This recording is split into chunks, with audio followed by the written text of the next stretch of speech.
या ठिकाणी मी भारतीय जनता पार्टीचा एक इच्छुक उमेदवार म्हणून प्रभाग क्रमांक 2मध्ये फॉर्म भरलेलो आहे आणि जे पार्टी आदेश देईल त्या पद्धतीने आम्ही या ठिकाणी पुढचं पाऊल उचलू. भैया, आता नवीन काय करायचा विचार आहे? ऑलरेडी प्रभागात एवढा विकास झालेला, तर नवीन तरुणांसाठी काय करायचा विचार? मागच्या 7-8 वर्षात त्या ठिकाणी मूलभूत सोयीसुविधाचा खूप मोठा प्रश्न होता, पण मालकांच्या नेतृत्वाखाली त्या ठिकाणी सर्व भारतीय जनता पार्टीचे कार्यकर्ते यांच्यामार्फत सर्व सुविधा त्या ठिकाणी झालेल्या आहेत आणि राहिले एक क्रीडांगण, बगीचा या महत्त्वाचे विषय आहेत आणि नवीन पिढी जे मुलं आहेत त्यांना खेळण्यासाठी चांगलं क्रीडांगण किंवा बगीचा असलं पाहिजे.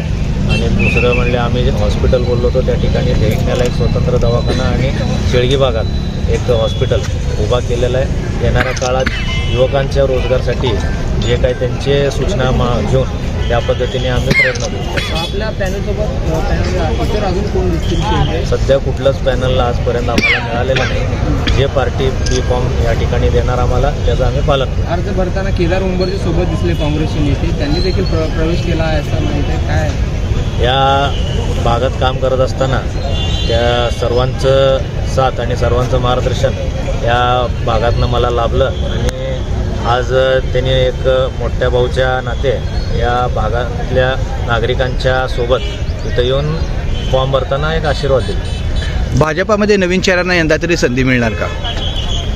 मी एवढा मोठा नाही, मी याच्यावर भाष्य करू शकत नाही. पार्टी श्रेष्ठी जे संधी देतील ते सर्वांना मान्य असेल. अधिकृत यादी कधी जाहीर होईल काय पक्षाकडून सांगण्यात आलं आहे? एबी फॉर्म संदर्भात आज उद्यामध्ये होईल, कारण 2च दिवस राहिले. गेल्या वेळी महापूर उठलं होतं, ह्या वेळेला निवडून आल्यावर मिळेल असं वाटतं का तुम्हाला? महापूर मी वर्तमानमध्ये जगतो, मला आजचं जे आहे ते माहीत आहे, पुढचं भविष्यात मला माहीत नाही काय होणार आहे. जे आज आहे ते मी त्याला पुढं बघतो. ओके, शुभेच्छा.